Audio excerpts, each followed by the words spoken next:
नमस्कार दोस्तों, टॉप 10 हिंदी की फनी इंजीनियरिंग सीरीज की एक और वीडियो में आपका स्वागत है। ये वीडियो भी हमारी funny answer sheets, idiots at work, most stupid people series की वीडियोस की तरह ही काफी ज्यादा इंटरेस्टिंग होने वाली है, क्योंकि इसमें हम आपको कारीगरी के कुछ ऐसे नमूने दिखाने वाले हैं जिन्हें देखकर निश्चित ही आपकी हंसी छूट जाएगी। तो चलिए शुरू करते हैं। ओह तेरी, ये क्या हुआ? दुनिया भर के एसी से तो हवा और ठंडक मिलती है, पर इधर तो एसी से बारिश हो रही है। लगता है एसी फिट करते समय इसका मैकेनिक कुछ ज्यादा ही नशे में था, जिसके चलते वो ये भी भूल गया कि एसी से हवा आती है ना कि पानी। वाह रे वाह, ये तो नशे के कुछ अलग ही लेवल पर है। अब बाल्टी मग्गा और ले आओ और इधर ना भी लो।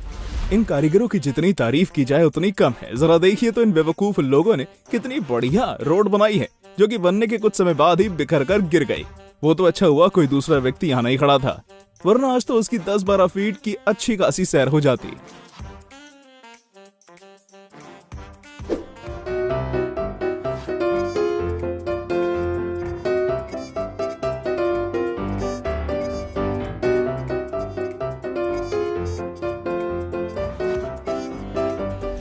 अरे भाई, इन कारीगरों और मैकेनिक को कोई ढंग से काम करना सिखाओ, वरना ये तो लोगों का नहाना हल्का होना भी मुश्किल कर देंगे, जैसे कि इस प्लम्बर ने कर दिया है।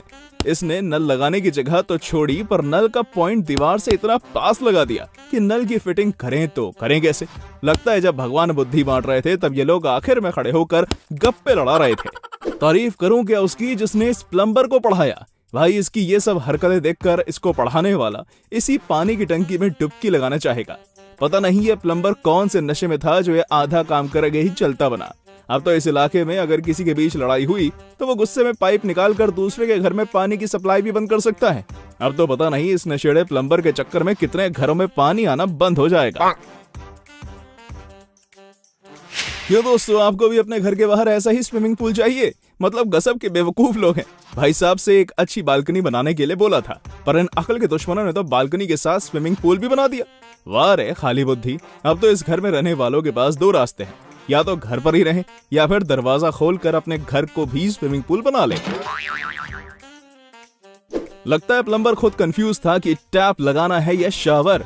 कारीगर ने वॉश बेसिन तो छोटा सा लगाया, पर उस पर नल इतना बड़ा फिट कर दिया कि अब इस बाथरूम को यूज करने वाले लोग इस टैप से हाथ धोने के साथ साथ इसके नीचे बैठकर नहा भी सकते हैं। इसे कहते हैं एक तीर से दो निशाने लगाना। ऐसे मैकेनिक तो अपनी बुद्धि घर पर ही रख कर आते हैं।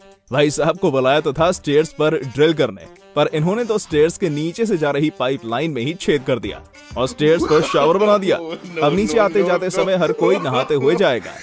भाई, ऐसे अकल के दुश्मनों से काम कराना खतरे से खाली नहीं है। मुझे तो ये समझ नहीं आ रहा कि ये वॉशरूम कंगारू के लिए है इंसानों के लिए, क्योंकि सिर्फ कंगारू ही हैं जो कि फ्लश करने के लिए इतने ऊपर पहुंच सकते हैं। अब बंदा नीचे बैठकर हल्का हो या ऊपर फ्लश करने के लिए छलांग मारे।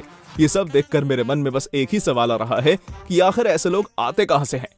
हो ना हो ये लोग जरूर कब्ज के शिकार होंगे, जो कि ना खुद चैन से हल्के हो पाते हैं और ना दूसरों को हल्का होने देते हैं।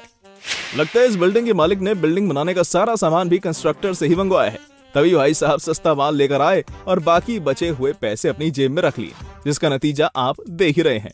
इस लटके हुए लेंटर को देखकर तो साफ समझ आ रहा है कि इस कॉन्ट्रैक्टर ने सीमेंट कंक्रीट मंगवाया नहीं है, बल्कि इसे कहीं रोड पर रिजेक्ट किया हुआ माल मिल गया।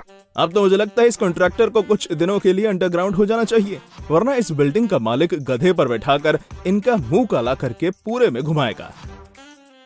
पता नहीं इंजीनियर घर का नक्शा बनाते समय कौन से सस्ते नशे करके आया था, जिस वजह से इसने दरवाजे को नीचे लगाने की वजह ऊपर लगा दिया। और लगता है दरवाजा फिट करने वाला कारीगर भी इस इंजीनियर के साथ नशा करके आया था, तभी उसने भी बिना सोचे समझे ही दरवाजा फिट कर दिया। ओ भाई, ये कारीगर सिर्फ बेअकल नहीं बल्कि जानलेवा भी है। मुझे तो समझ नहीं आ रहा कि यह कारीगर है मर्डरर, क्योंकि इन भाई साहब ने ये दीवार इतनी पतली और कमजोर बनाई है जैसे इसे बनाने में इन्हें अपनी जेब से पैसे देने हो। ये दीवार इतनी पतली है कि अगर अपन इसका सहारा लेकर बैठ भी गए तो दीवार तो टूटेगी ही, लेकिन उसके साथ साथ हमारा सर भी फूट जाएगा। अब ये किस बबूचर की हरकत है भाई? ये नया लॉक सिस्टम इन्वेंट करने वाले को जरा पकड़ कर लाओ। भाई को दरवाजे में लॉक डालने को बोला था, पर इन्होंने तो इलेक्ट्रिकल दरवाजा ही बना डाला। अब इस दरवाजे को लॉक करना तो दूर, अगर बंद करने की कोशिश भी की तो भाई साहब एक बहुत जोरों का झटका लगने वाला है। नजारे कुछ ऐसे ही होंगे जब आप बेवकूफों की बारात को काम पर लगाएंगे। लगता है ये इंजीनियर आगे साइड दरवाजा लगाना भूल गया था, तो बाद में याद आने पर इसने खिड़की का आकार दरवाजे जितना कर दिया। अब तो इस घर के मालिक को इन दरवाजों से अंदर जाने के लिए छिपकली बनना पड़ेगा, क्योंकि ये कारीगरों और इंजीनियर्स की पलटन ने जो कलाकारी की है ना, उसके बाद इन्हें अपने घर के अंदर जाने के लिए छिपकली के रूम में आना ही पड़ेगा। ये क्या बवाल है रे बाबा, आखिर ये कलाकारी है किसकी? मतलब अगर किसी को जोर का प्रेशर आया तो उसे सबसे अंदर जाकर बैठना पड़ेगा, चाहे इतने में प्रेशर बीच में ही निकल जाए। और अगर गलती से व्यक्ति आगे की तरफ बैठ गया तो भाई साहब बाकी सबका क्या होगा? वो तो अपना पिछवाड़ा पकड़कर ही खड़े रहेंगे।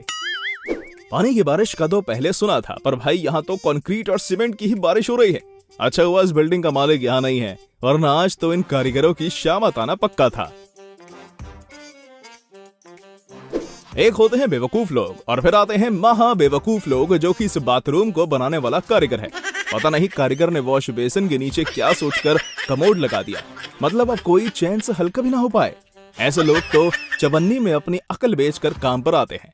अरे आ गए हमारे यहाँ गए जुगाड़ू कारीगर। शायद इनके पास कंक्रीट और सीमेंट खत्म हो गया था, तो इन्होंने उसके बदले यहाँ पर लकड़ी का प्लाईवुड लगा दिया। वाह रे वाह, मान गए नमूनों को। ये वही लोग हैं जो पूरी जिंदगी इसकी टोपी उसके सर करते रहते हैं, पर इधर तो इन्होंने गड़बड़ी की हद ही पार कर दी।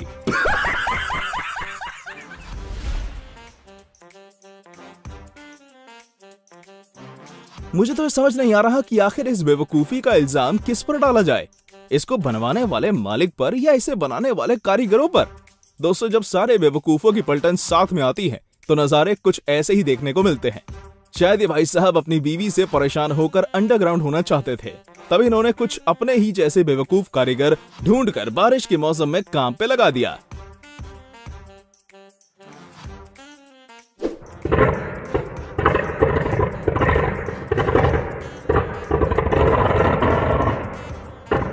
ये लो, दिवाली आने से पहले ही दिवाली पर होने वाला शोर होने लगा। पटाखे फूटने लगे भाई, पर ये पटाखे सिर्फ फूटकर शांत होने वाले नहीं, बल्कि ये अपने साथ पूरे इलाके की लाइट लेकर गए। हो ना हो ये वायरिंग फिट करते समय इलेक्ट्रीशियन जरूर दारू पीकर आया होगा, तभी भाई साहब ने कुछ ऐसा कमाल कर डाला कि इनकी इस कलाकारी पे अब पटाखे फूट रहे हैं। सिर्फ पटाखे ही क्यों, अब ये भी फूटेंगे, वो भी लोगों की चप्पलों से, जब उनके घर लाइट नहीं आएगी।